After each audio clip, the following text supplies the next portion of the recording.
નમસ્તે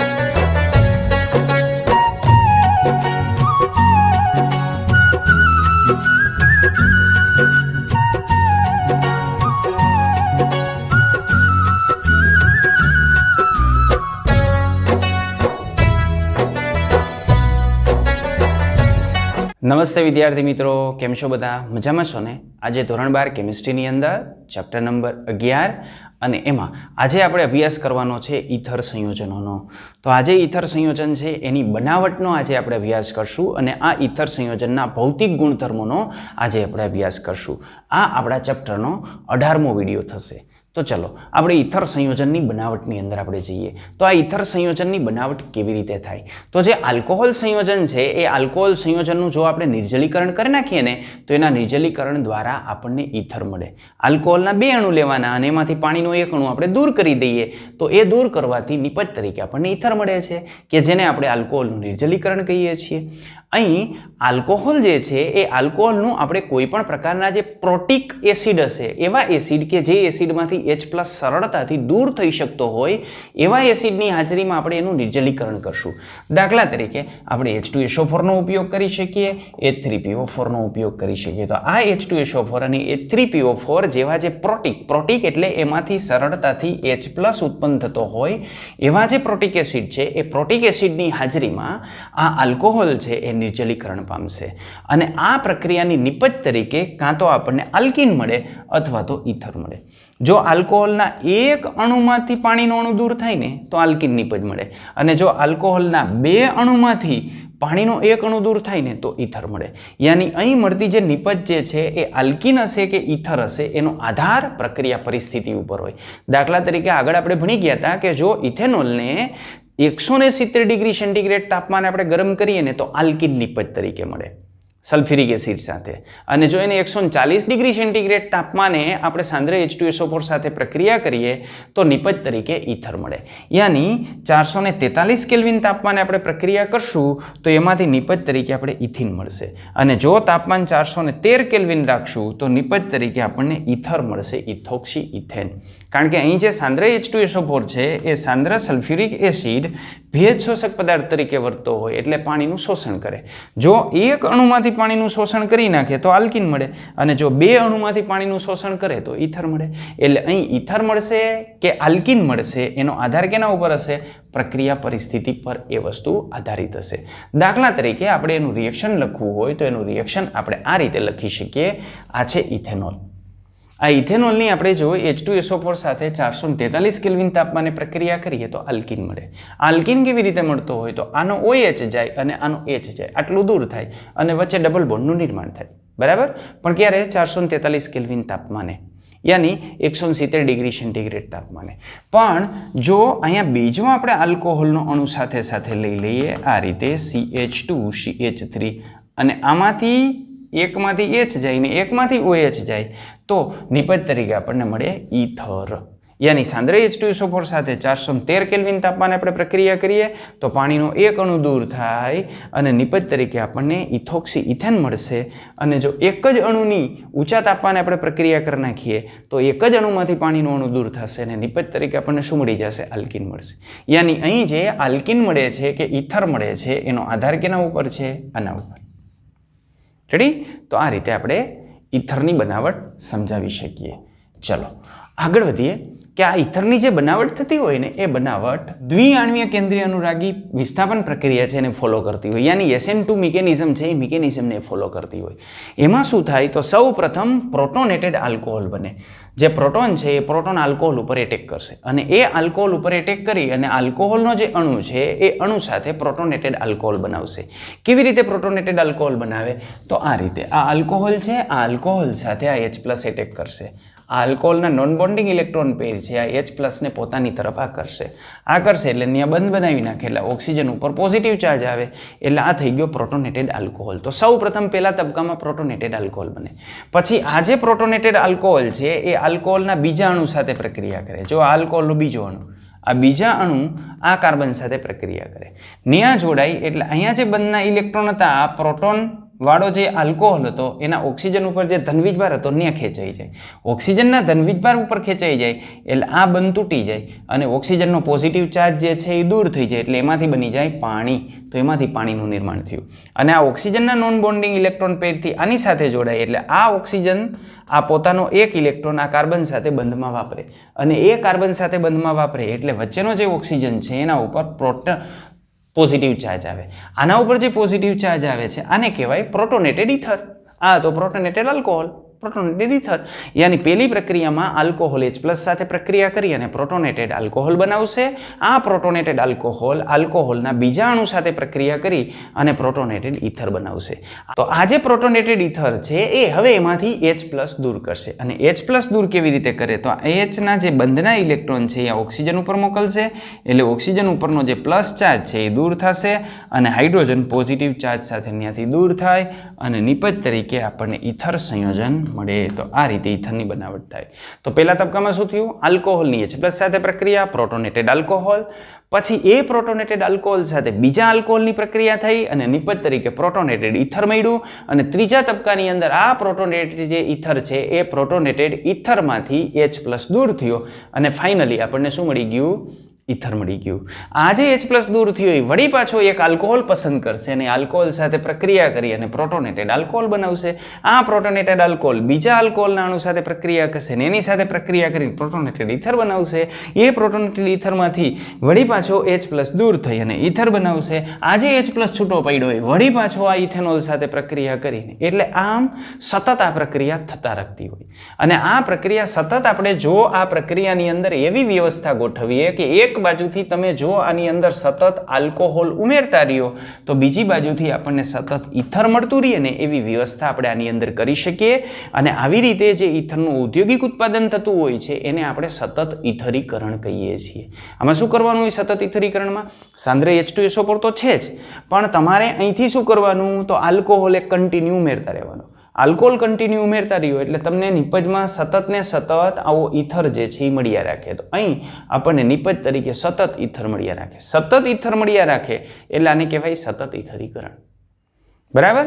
પછી આની અંદર જે સાંદ્ર H2SO4 લીધો હોય ને એ સાંદ્ર H2SO4 સમય સાથે અહીંયા જે H2O છૂટો પડે છે ને એને લઈને મંદ બનતો હોય એટલે સમયાંતરે H2SO4 ને બદલાવવો પડે અથવા તો એનું વળી પાછું સાંદ્ર દ્રાવણ ઉમેરવું પડે. રેડી? તો આ સતત ઇથરીકરણથી આપણે ઇથરનું ઔદ્યોગિક ઉત્પાદન કરી શકીએ. ચલો, જો આ પ્રક્રિયા દરમિયાન જે ઇથર બનતો હોય એ દરમિયાન જો આપણે તાપમાન વધારે રાખીએ તો શું થાય? તો વધારે તાપમાન રાખીએ તો એ વધારે તાપમાને આ જે પ્રોટોનેટેડ આલ્કોહોલ બને છે એ પ્રોટોનેટેડ આલ્કોહોલ અહીંથી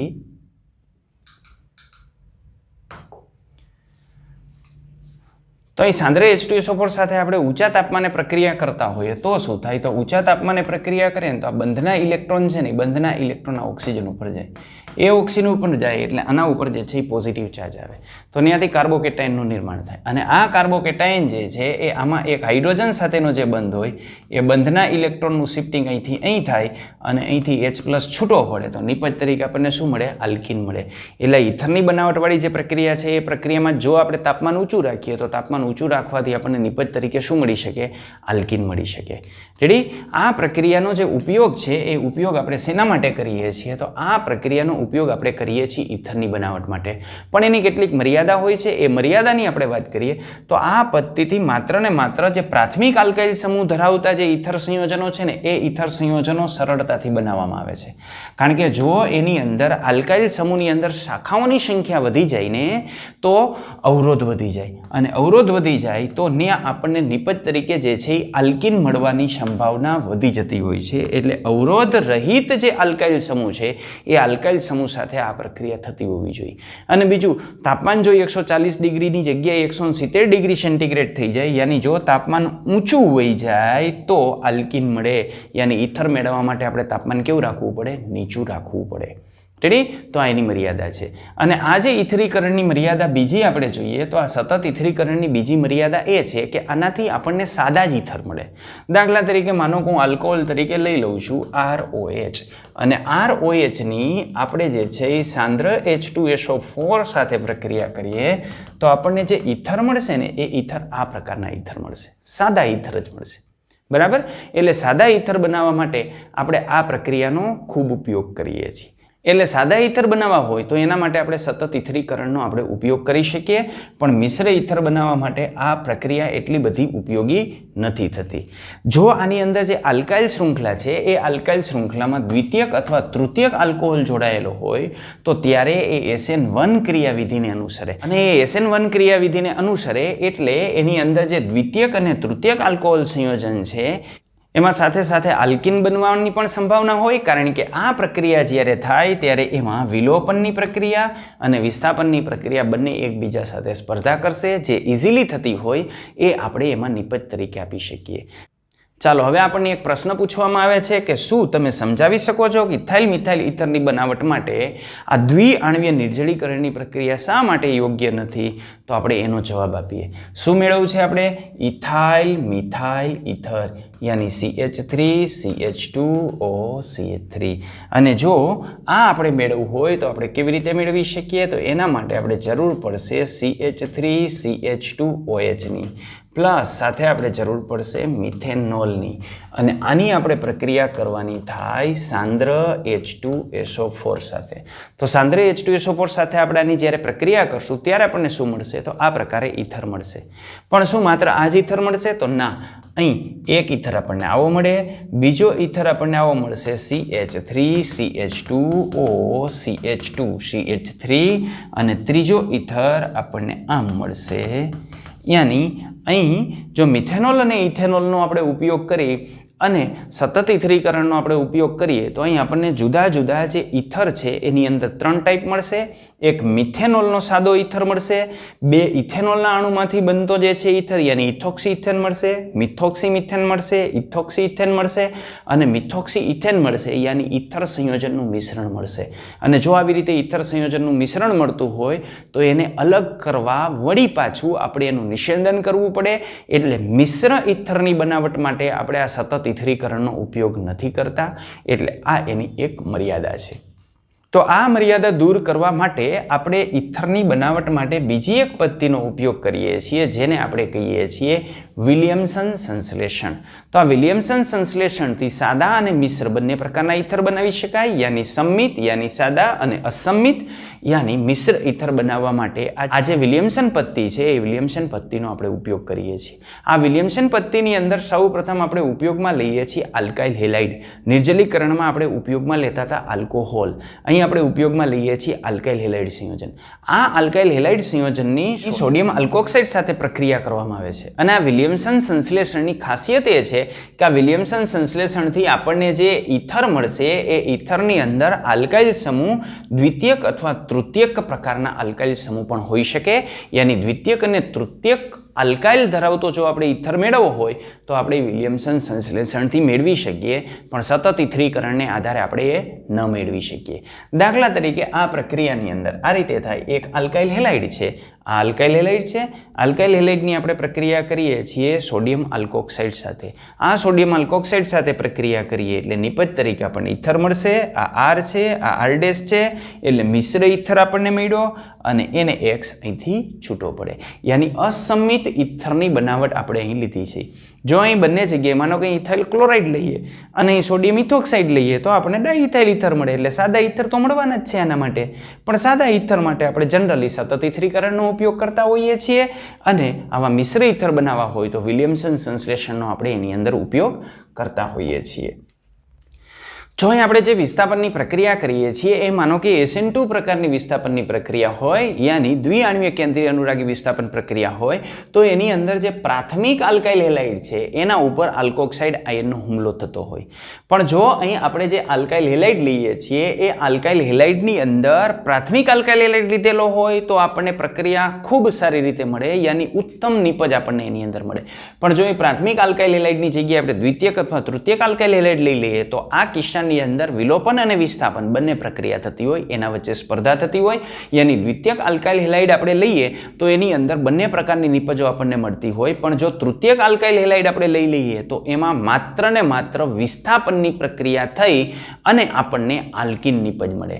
પહેલા આપણે આલ્કોક્સાઇડની આની સાથે પ્રક્રિયા જોઈ લઈએ તો આ તૃતીયક સોડિયમ આલ્કોક્સાઇડ છે. આ તૃતીયમ આલ્કોક્સાઇડની પ્રથમ પ્રાઇમરી જે આલ્કાઇલ હેલાઇડ છે એની સાથે આપણે પ્રક્રિયા કરીએ છીએ. આની સાથે પ્રક્રિયા કરીએ એટલે ઓક્સિજન ઉપરના નોન બોન્ડિંગ ઇલેક્ટ્રોન પેર છે એ આની સાથે જોડાય અને અહીંથી Br- છૂટો પડે, યાની SN2 મિકેનિઝમ આની અંદર ફોલો થશે. શા માટે? આ પ્રાઇમરી આલ્કાઇલ હેલાઇડ છે એટલે એની અંદર અવકાશી અવરોધક અસર ઓછી હશે. તો આ રીતે પ્રક્રિયા થઈ અને આપણને મિશ્ર ઇથર જે છે એ મળશે અને સોડિયમ બ્રોમાઇડ છે એ છૂટો પડશે. રેડી? પણ હમણાં આપણે જે વાત કરી એવી રીતે જો તૃતીયક આલ્કાઇલ હેલાઇડ આપણે લઈએ તો માત્ર ને માત્ર આપણને નિપજ તરીકે શું મળશે? આલ્કીન મળશે. એમાં ઇથર નહીં મળે, કારણ કે એની અવકાશી અવરોધક અસર વધારે હોય એટલા માટે. તો એનું આપણે ઉદાહરણ જોઈએ.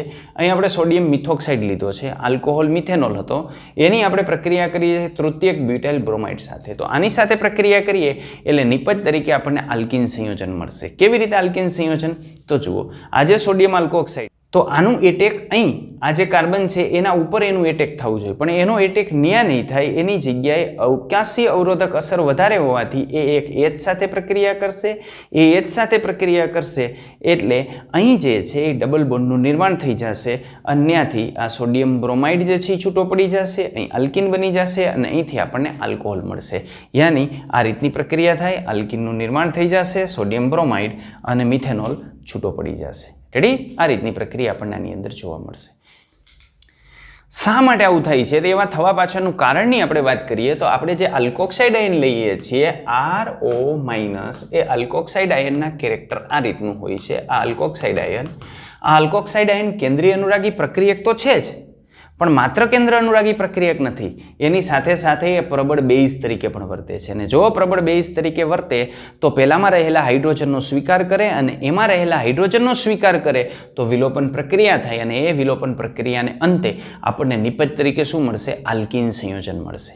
રેડી?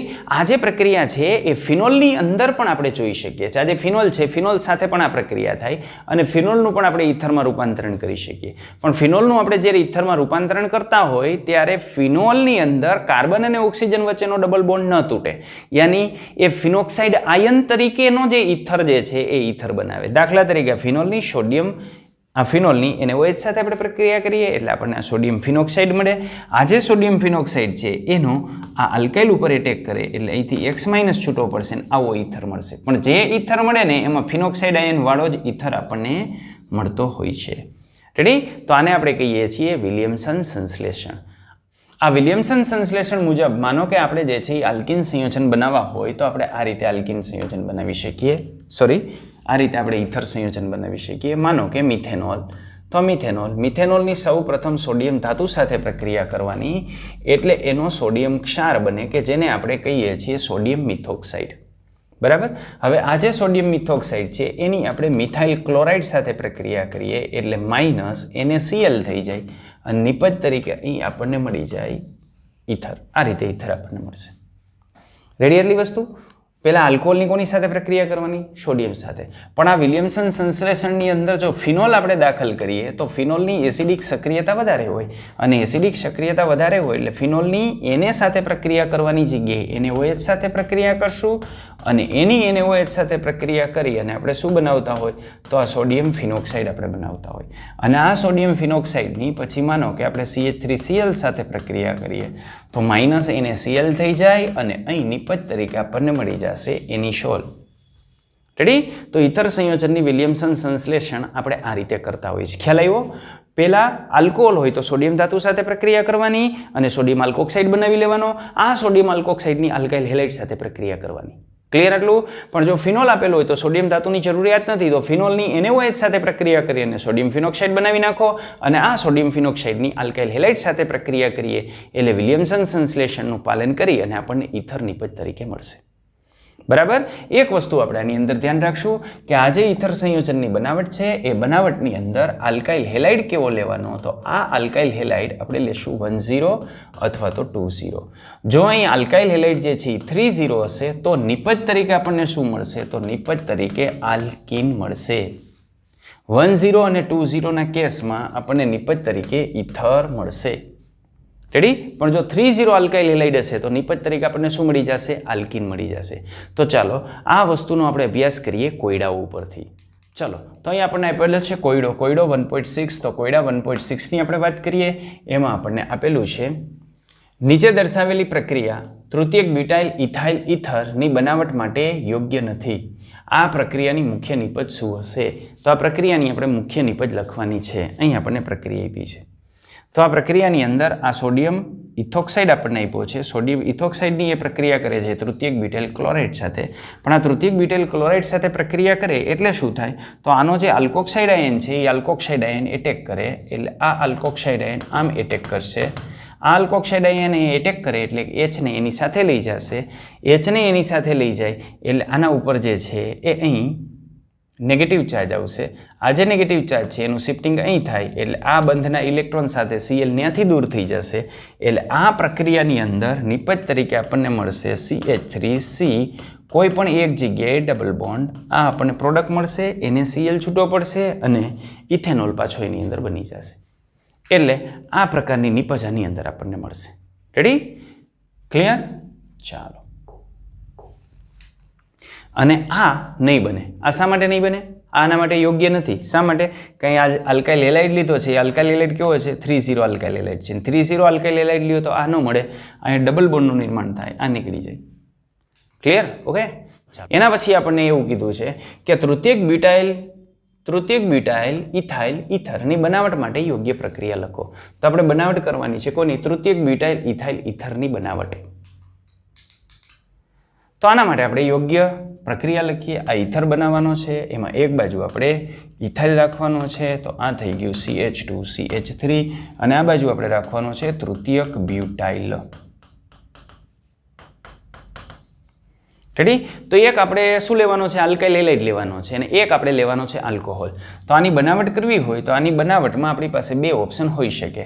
બરાબર? અહીંથી હું આલ્કાઇલ હેલાઇડ લઉં એટલે પેલો આલ્કોહોલ આવે, તો એક ઓપ્શન આપણને આવો મળે CH3C, CH3, અહીં આવશે Cl, અને બીજો લઈ લઉં CH3CH2O એને.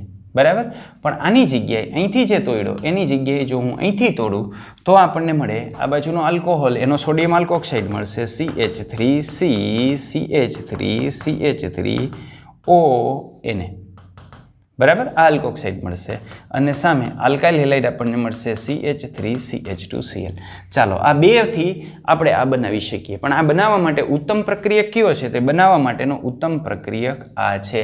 કારણ કે આ 3 આલ્કાઇલ હેલાઇડ છે, એટલે 3 આલ્કાઇલ હેલાઇડની વિલિયમસન સંશ્લેષણ આપણે કરીએ તો નિપજ તરીકે ઇથર આપણને મળે નહીં. શું મળી જાય? આલ્કીન મળી જાય. એટલે આ ઉપરના જે પ્રક્રિયક દર્શાવેલા છે એનાથી આપણે નહીં મેળવી શકીએ. આ મેળવવા માટે આપણે તૃતીયક બ્યુટાઇલ આલ્કોક્સાઇડનો ઉપયોગ કરશું અને એની સાથે ઇથાઇલ ક્લોરાઇડનો ઉપયોગ કરશું. ઓકે? તો હવે આપણે વાત કરીએ આ જે ઇથર છે ઇથરના ભૌતિક ગુણધર્મોની. તો આ ઇથર સંયોજન છે એની અંદર CO બંધ ધ્રુવીય હોય. શા માટે ધ્રુવીય હોય? કારણ કે કાર્બન અને ઓક્સિજન વચ્ચે વિદ્યુત ઋણતાનો તફાવત છે, અને વિદ્યુત ઋણતાનો તફાવત હોય તો બંધ તો ધ્રુવીય જ થવાનો ને. એટલે આ જે ઇથર સંયોજન છે ને એ ઇથર સંયોજનની અંદર ચોખ્ખી દ્વિધ્રુવીય ચાક માત્રા આપણને જોવા મળશે. જેવી રીતે આલ્કોહોલમાં જોવા મળતી હતી એવી રીતે આની અંદર પણ દ્વિધ્રુવીય ચાક માત્રા જોવા મળશે.